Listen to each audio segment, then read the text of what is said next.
You're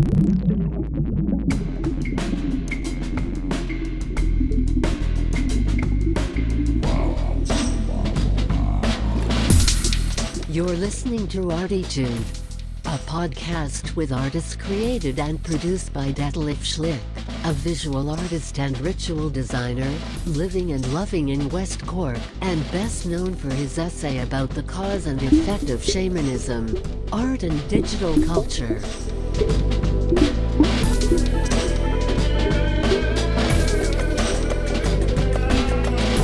Working in the field of performance, photography, painting, sound, installations, and film, he will dive and discover with us and a weekly creative guest into the unknown and exciting deep ocean of the creative mind. This is Detlef Schlich, and today we dive into the deep and unknown ocean of the creative, exciting creative mind, together with Pastora Braghini from Argentina, from Concordia.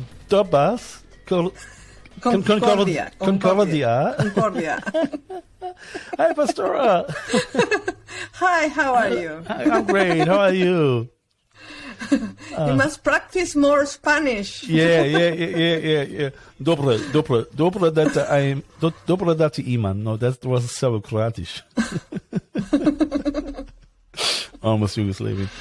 I had a Yugoslavian girlfriend. I mean, no, a girlfriend from Serbia, but that's already 30 years ago. So I've learned a couple of words. Tako je dobre da te imam. It's good to have you here. You know? Oh, I haven't understand. Repeat it again, please. Tako je dobre da te imam. It's good to have you here, or it's good that you're here. Okay. Yeah. And on German, es ist gut, dich hier zu haben. I say, auf Wiedersehen.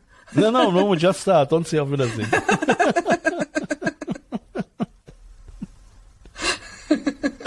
It's great. We had Pastora last week already in this podcast, and we were chatting about about her life as a non-artist and about a lot of different things, like always about more other things than we've planned, because actually we've planned to learn a little bit about Pastora's growing up in Argentina, you know. So, and I would say this time, before we start as well, to do this episode just with random things, we're gonna maybe, you know, just, yeah. So, I mean, first of all, Pastora, you are in the Hall of ArTEEtude. Welcome in the Hall of ArTEEtude with the second mark. So, you guys, you can see that if you tune in next Sunday on YouTube, because next Sunday on YouTube is this episode live on YouTube. But now we have just the audio version. I still have to edit the other version and.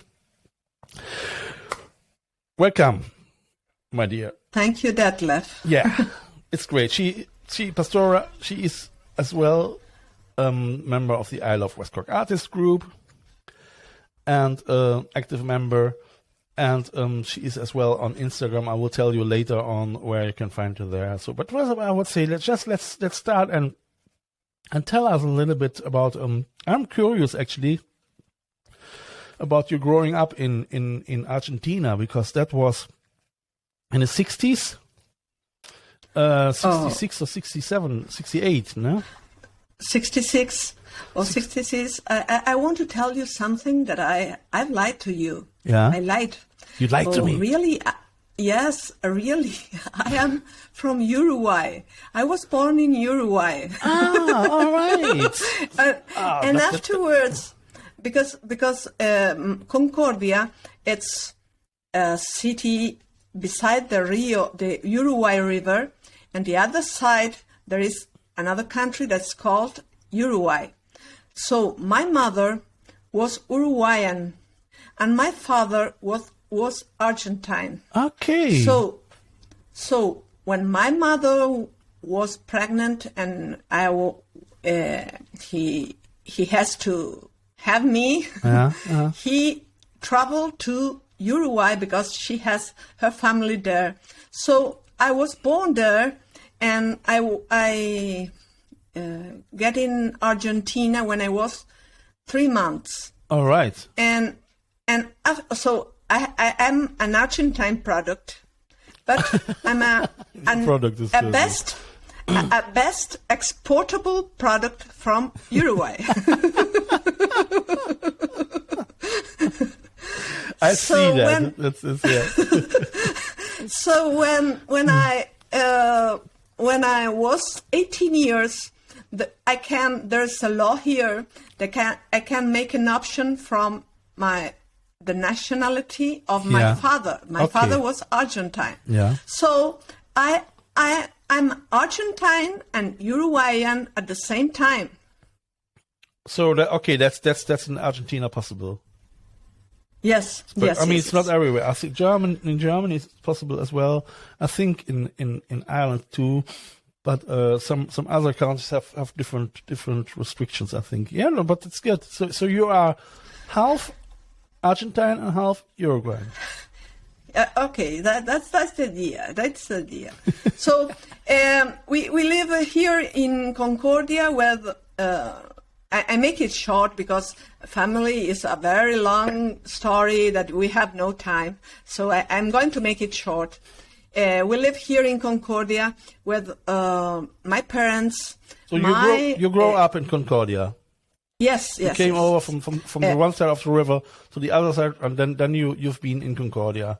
In Concordia. Yeah. And my father and my mother lived in Concordia, and we lived with our grandparents and an aunt.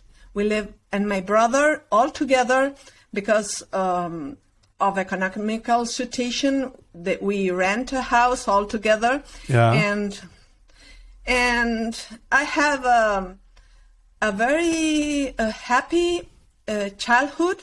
Did you? Except of the priest. All right. So yeah. I wanted to tell you the first part, my happiness when I was a children. Yeah. And if I forgot, ask me about the priest, because it is very important in my life. I do. Okay. Okay. Here in Concordia, you have in those days, nowadays also, we have the river. So we have grown in the river. We went the morning. We went to the river in summer, no? Yeah. And also in winter we make sports, and we were a lot of in the neighborhood a lot of children of my age. Yeah. So we have our bicycles, and we ride the bicycles all around the city, and we have, for example, we scaled the walls, and we shout from one house to the other. Okay.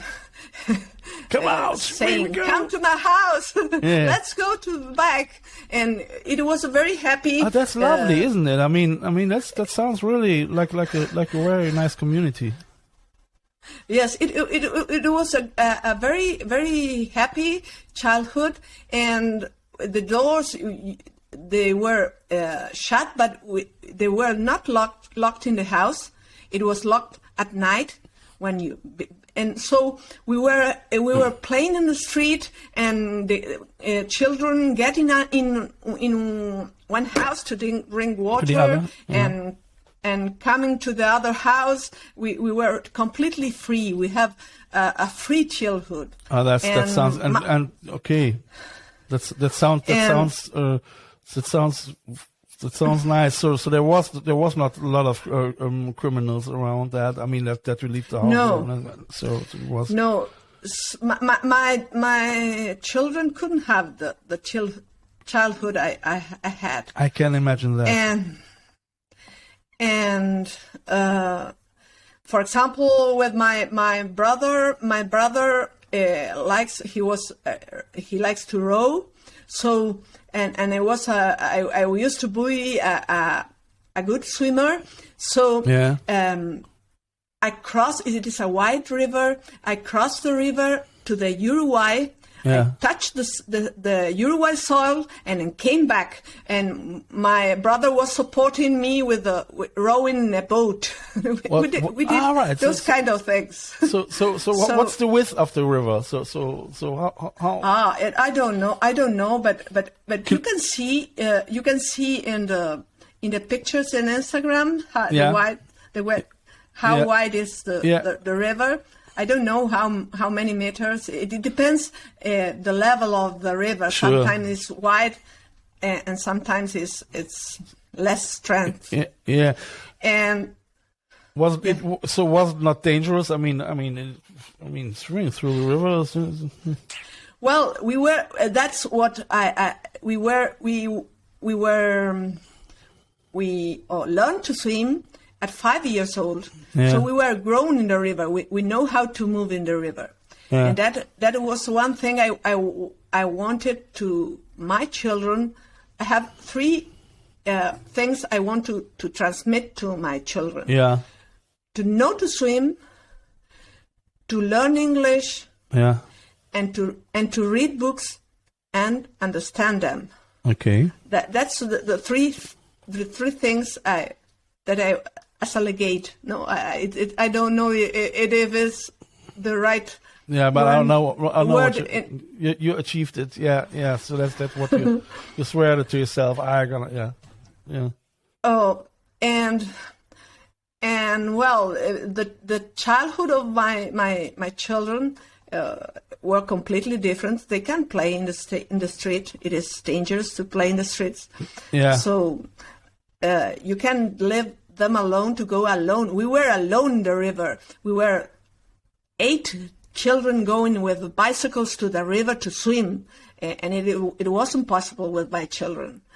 So we speak actually about 1970, 72, 73, when you were in the age of 4, 5, 6 years old. Yeah. No, alone with 8, 9, 10. Okay, and before that, not 11. Before that, you didn't. We were, I learned to swim at 5, but my mother doesn't allow me to be alone in the river at 5, 8. No, sure. But we were 9 years old, 10 years old. I just was curious about. I'm quite interested in the change of the generation change all over the world. You know, so and due to the population change, a lot of things changed as well. And in the 70s, I could imagine. I mean, for instance, Cologne was in the 70s. They had almost the same population like nowadays, but a lot of towns and cities they had in the 70s far lesser population than nowadays. So I wonder how it was in Cordoba. No, Cordoba is another place. Yeah, it's Concordia. Concordia, God. Oh, sorry for my. Cordoba is another city. Sorry for my ignorance. Oh God, yeah. No. I don't know the cities of your country. It's normal. Yeah. So, but it was probably so very, very sheltered and like everywhere, far much lesser cars. Probably just population. Can you remember a little bit about that population-wise? No, I don't know. I don't know.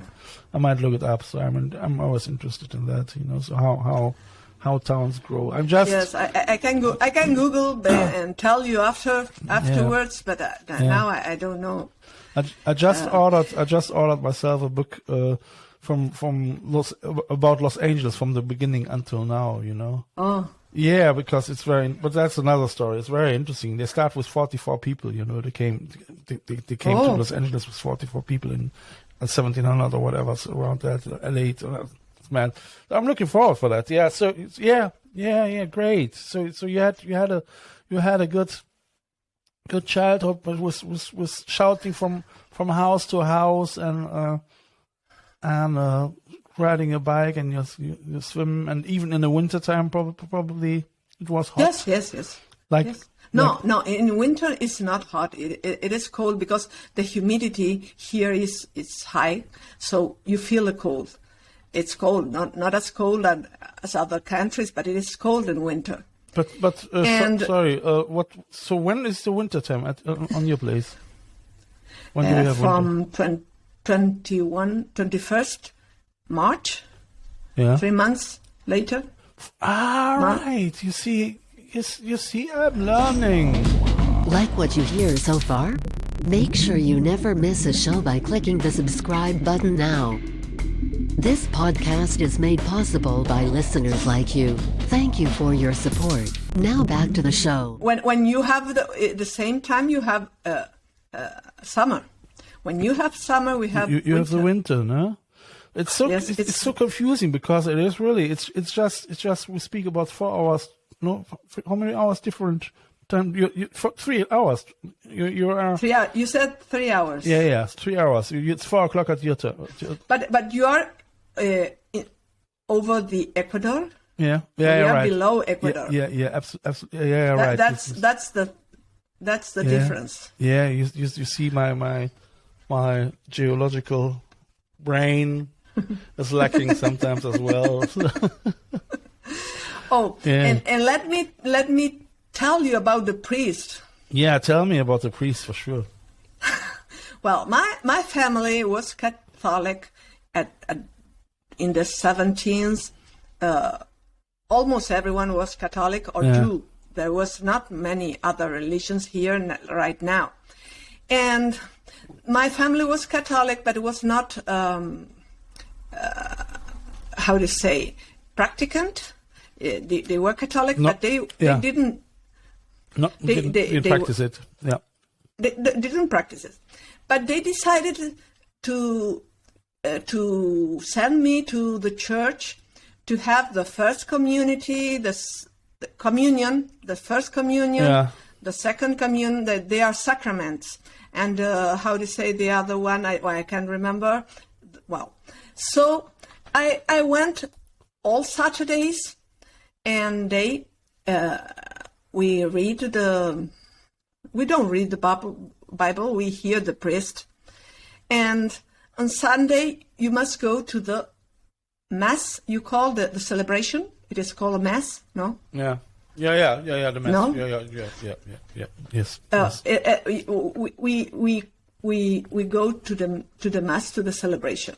Yeah. And I was very naive. I was a child. How old was it? Now I'm very naive. Naive too. I'm very naive too. I haven't grown. But there's no harm. I mean, it's good to keep your naivety. The priest has told us that if you don't go to the ceremony, you are in mortal sin. Oh, God. So you will, when you died, you will be for the end of the times in the hell. So I go every Sunday to the celebration. Yeah. But my parents know. But my parents don't. But you felt under pressure because the priest told you, and you were scared. I was scared about my parents. He was an authority, and I believed him. And I imagine my parents didn't go to the celebration. Yeah. So I will be forever and forever in heaven. And they will be forever and forever in hell. Yeah, and you were responsible to save them, and that was the reason why you went to church. I think I was trying to remember, but I think I never asked them to go to church because I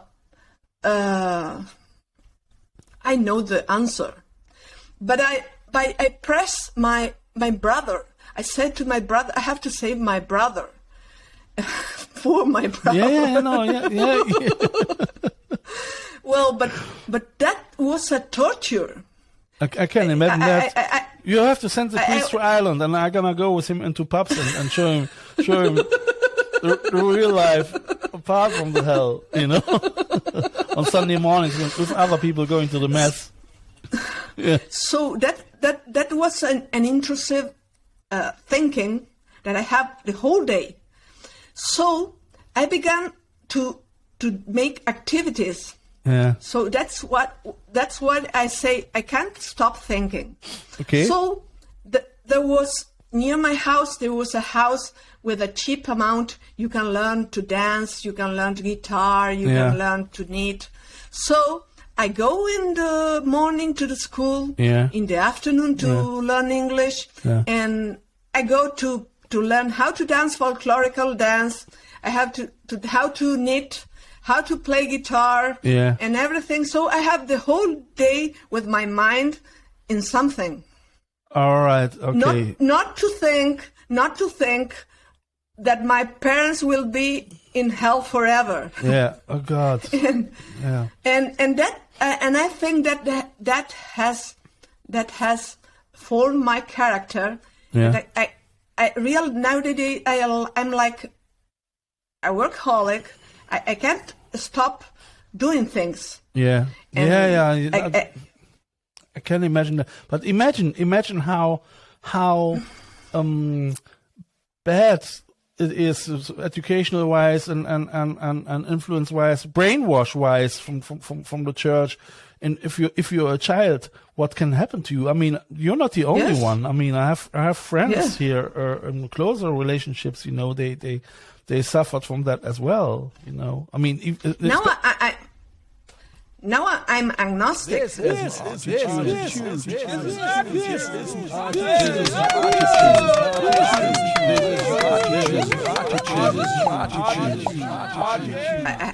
I threw all those things. I can imagine that. Yeah. Sure. I mean, you have to protect yourself somehow, isn't it? Yes, and my parents did that with all the love. They think that it was a good education for me. I think. And afterwards, I have yes. And how do you feel now? I mean, as you became agnostic, when did you start becoming agnostic? I mean, how long did it take for you to understand that this is just a myth and that the church often likes to drive people with fear into the church, Well, I did my primary school in a public school. Yeah. And as I have been free in my childhood, I have been controlled when I was teenager. Yeah. And my mother was a French professor, and she teaches in a private school that was from the Franciscaner, yeah. In Germany, it is the Franziskaner. In English, it's probably the same. Franciscaners, probably. Yeah. Well, if you understand it, it's okay. I understand about, but I'm German. Okay, so the high school I did it there with those priests, Franciscanos, and they have the vote of poverty. Yeah. Of chastity and poverty. And I saw that we were my classmates, the boys were terrible. We don't the women, we applaud them. We did nothing, but we applaud what they did.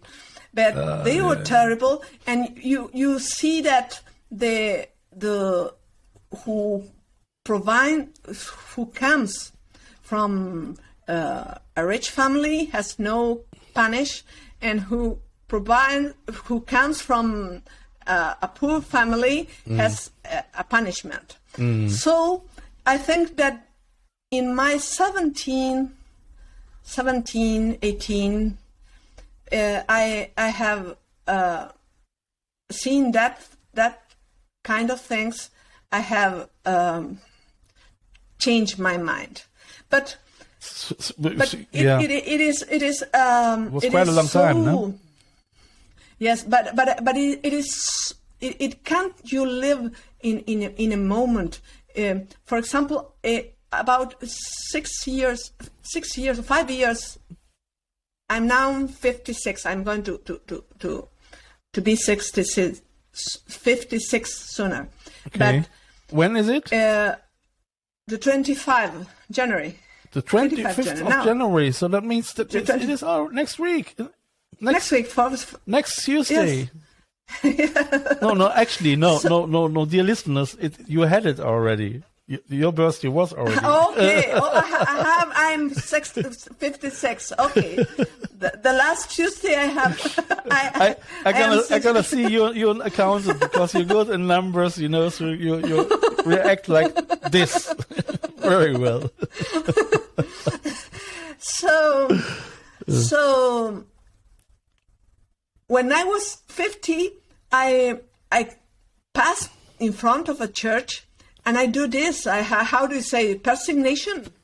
Doing the cross on your body. Doing the cross. I'm inventing that word because in Spanish it's persignación. So I said, you know what? You could beat me now. So I couldn't tell you what it is because.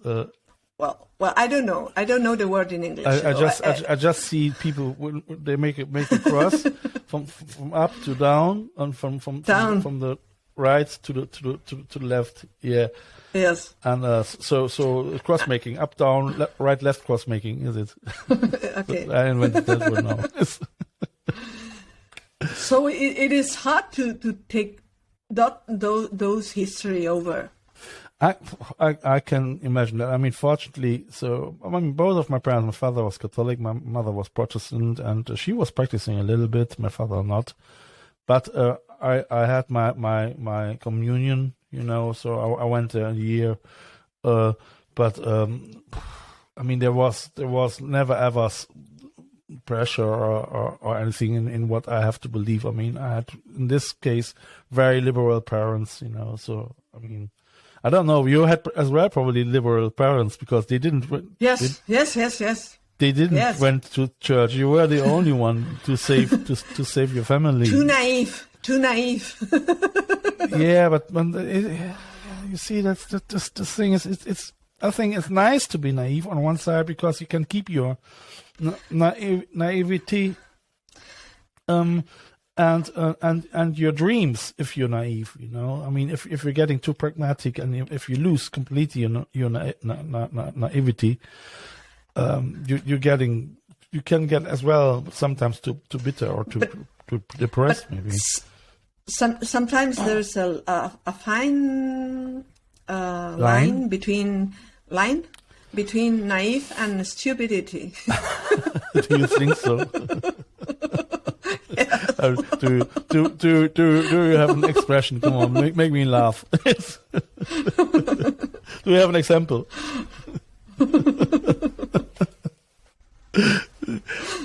I mean, maybe the difference between naivety and stupidity is if you still believe with 80 to Santa Claus or to the Easter Bunny.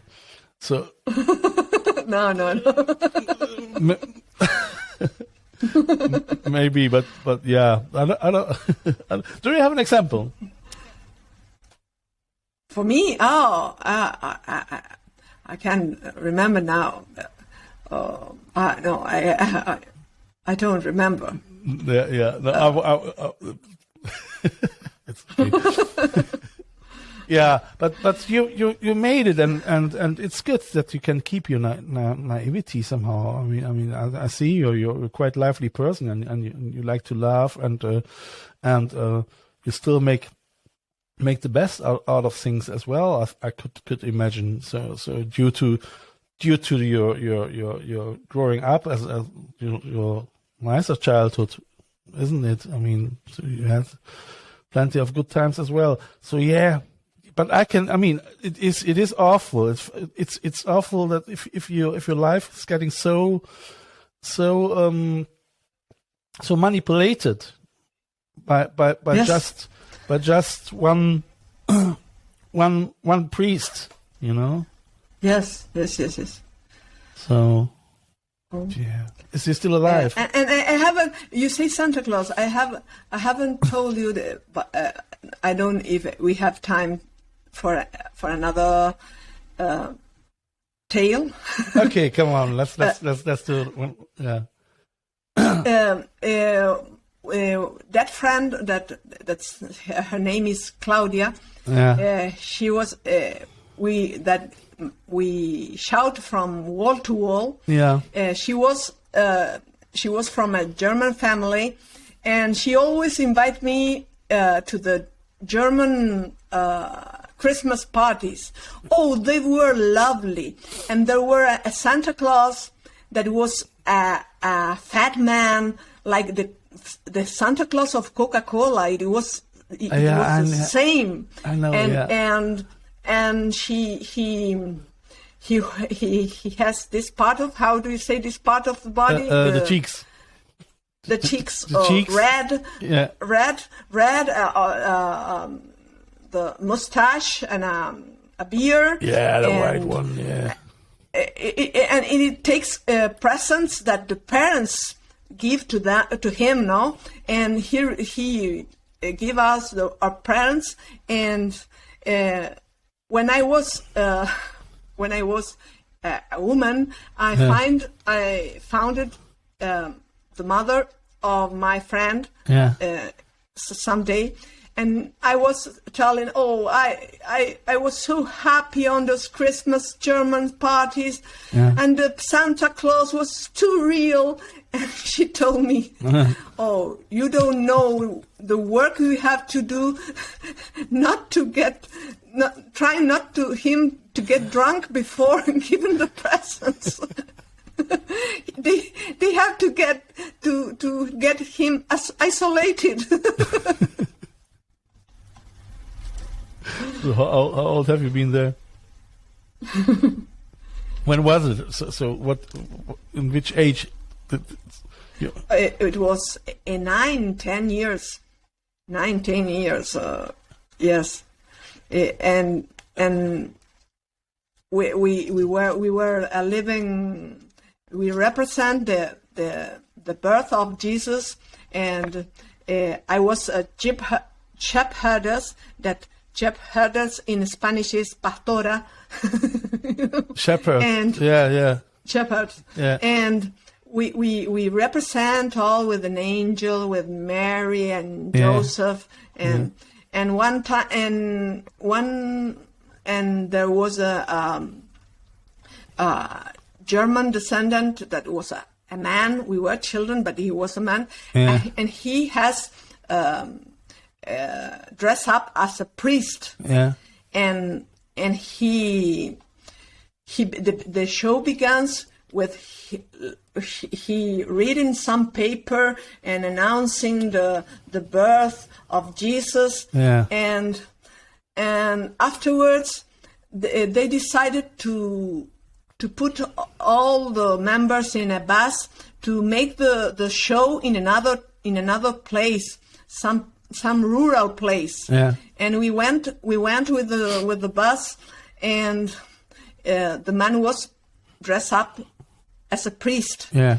And when he get down the bus, the people thought he was a real priest. Yeah. And they began to talk to him, and Sure. he talked, and he never said he was an actor. Sure. And all the children, we were laughing. We were laughing. I can't imagine that. Yeah, that's great.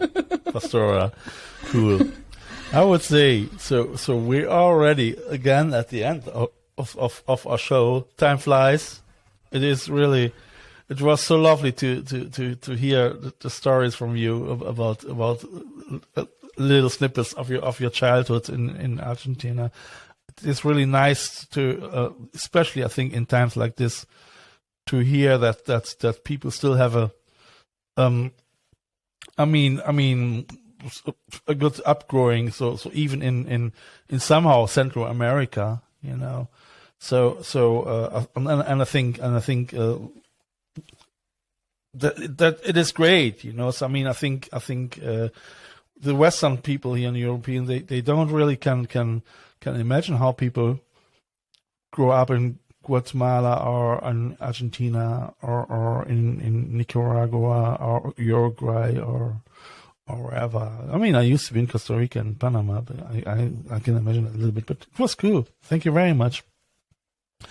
Thanks to you. I would say, dear listeners, if you want to get in contact with Pastora, you can do it via Instagram, and there you can see as well her photographs. I don't say artwork because I promised her not telling that she's an artist.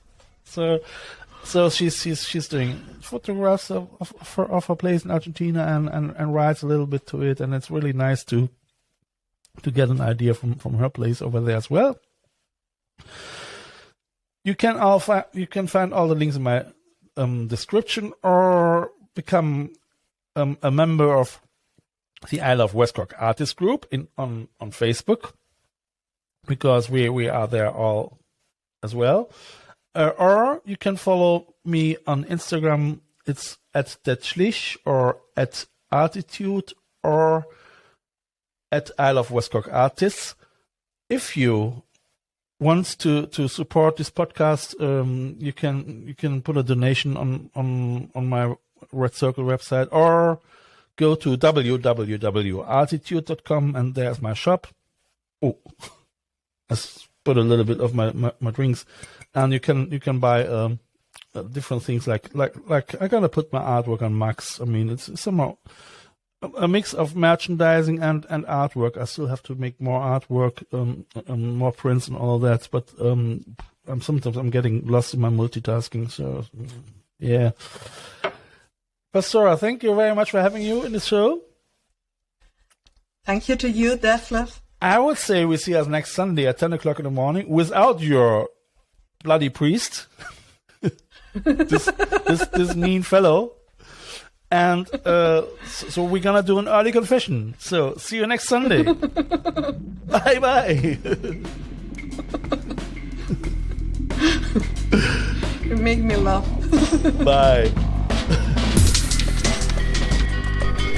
You have listened to ArTEEtude, West Cork's first art, fashion and design podcast. ArTEEtude, never so close again. That was too close.